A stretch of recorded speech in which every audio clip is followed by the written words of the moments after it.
Hi, this is Elena with my dog Sanchez, and we're going to show you around our little community of Fort Smith on the southern edge of the Northwest Territories. It's a community of 2,300 people that sits on the banks of the Slave River.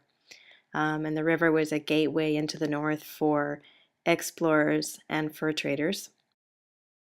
It also brought the Roman Catholic mission to Fort Smith, and some of the buildings that you can still see in Fort Smith Mission Historic Park are some of the buildings that were there when from the mission era.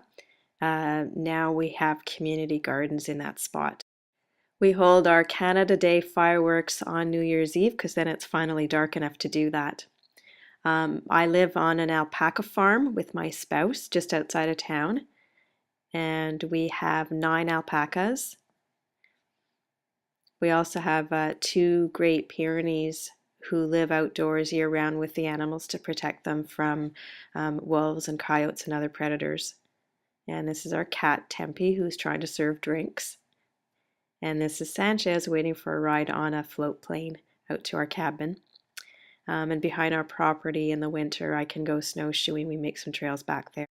This is our idea of rush hour, is when a bunch of bison stop on the road. This is in Wood Buffalo National Park, which is down the road from me. And I also work for Parks Canada promoting national parks and sites in the Northwest Territories.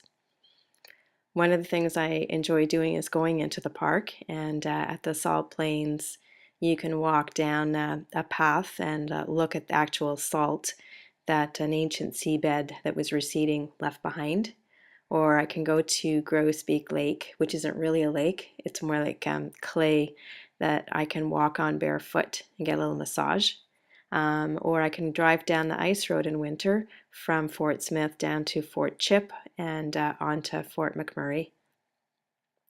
I also ran the base camp into Ivvavik National Park, which is on the Arctic coast, and we had visitors that would come into the park for catered trips with Parks Canada guides and cook and cultural host from the Inuvialuit.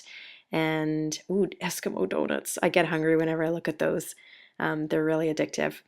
And this is Rini, one of the hosts, and she's this really amazing woman. And this is one of the hikes, Halfway to Heaven, which earns its name honestly. And my favorite spot, Inspiration Point.